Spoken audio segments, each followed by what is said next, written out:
own home city rather. And I think we should learn a key or two from you. And as I said, you're picking a key as well from His Excellency the President. He's done the same for this country. The same Assemblies of God. Really, we value your assistance and that of your partners in the United States of America. I think you approached them and they gave you some of the resources. They sent you 42,000 and you gave it to us. To give to the needy. That is what religion is all about. Madam Jai Saidi thanked the donors and assured government support at all times. Mama J, Grts. A delegation that comprised senior officials of the Ministry of Works, Construction and Infrastructure and Gambia Radio and Television Services today inspected ongoing works at the yet-to-be-unveiled July 22nd pavilion located at Arch 22 in Banjul.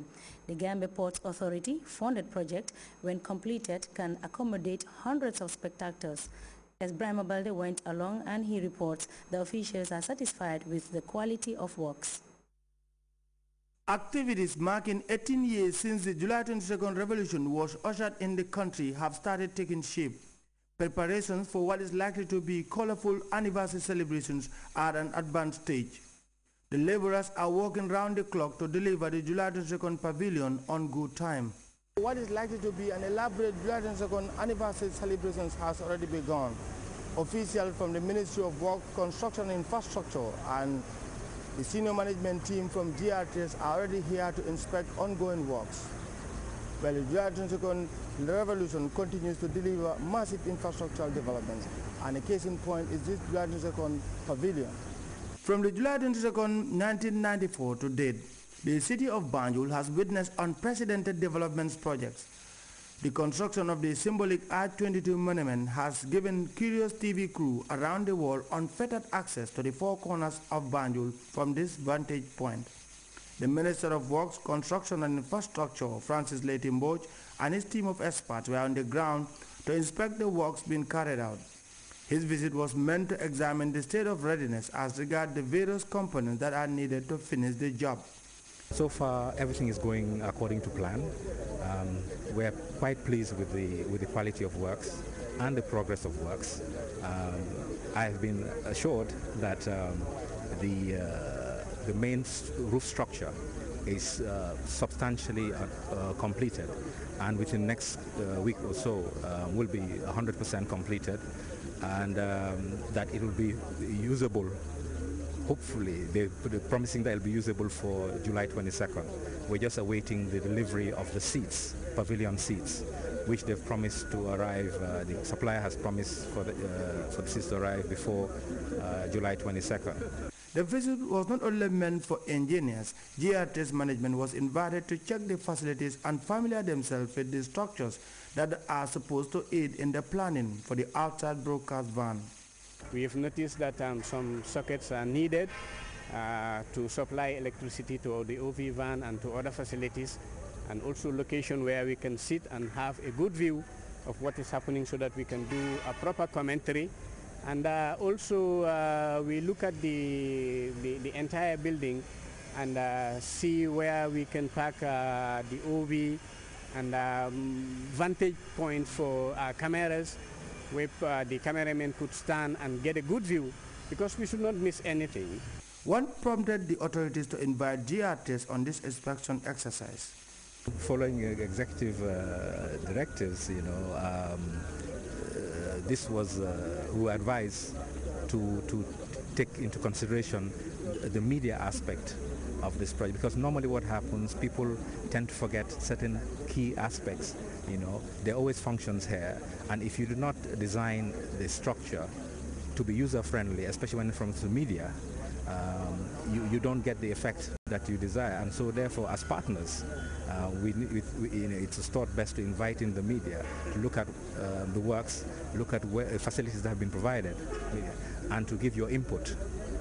The minister continued his inspection, scanning the paper designs carved by the engineers and the team of technicians contracted to give this July 22nd pavilion a new lease of life. This impressive pavilion, when completed, is expected to accommodate a large number of spectators.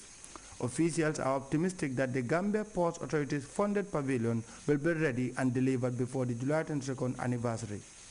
Ibrahima Balde, GRTS.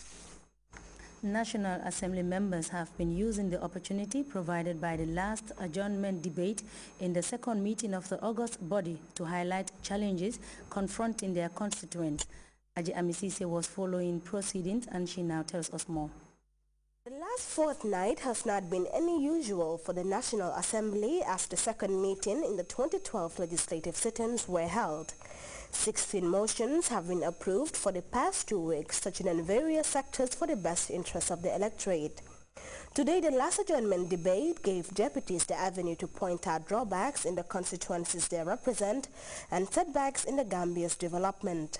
From health, education, religion and infrastructure, their needs echoed similar lines, whilst there were those with special needs which they said needs addressing.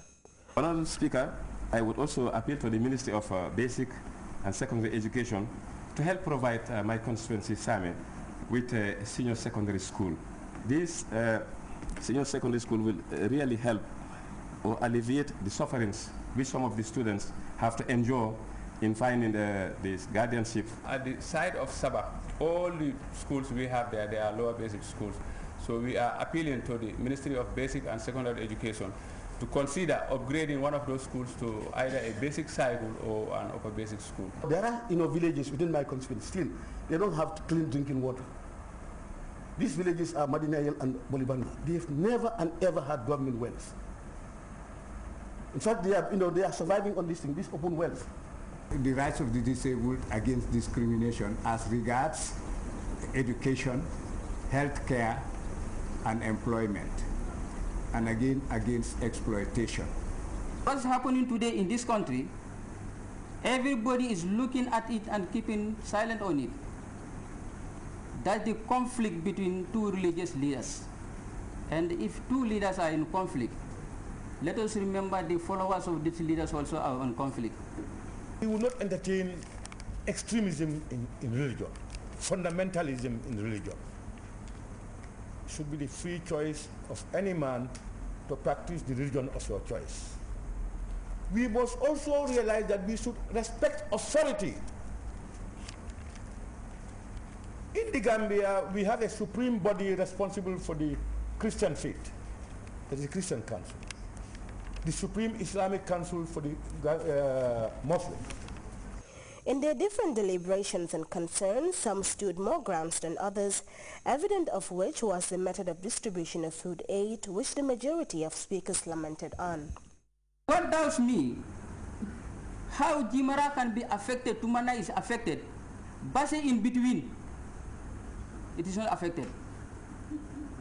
So the people who went on that survey, definitely, I don't know what measure they have done to do that survey, but those people, I think that they should go back.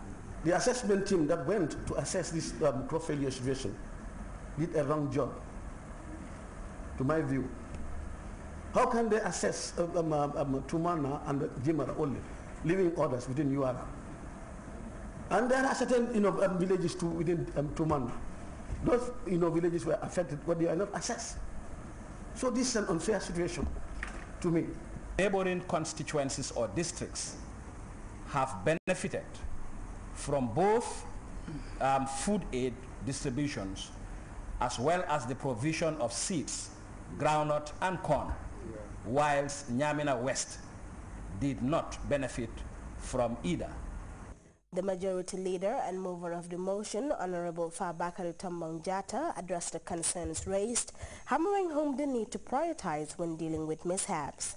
But equally, it's not possible for every area to benefit equally and every family to benefit. It's not possible. So that an assessment done, if all of us are affected, who are most affected, becomes the issue. Yes, we are all affected, but who are most affected? I think she ably responded to that. And we are aware that the National Disaster Management Agency is one of the most proactive, organized, and efficient institutions. The Barrow-Banjul crossing point with the state of affairs and continued point of concern took prominence with NAMS recounting different complaints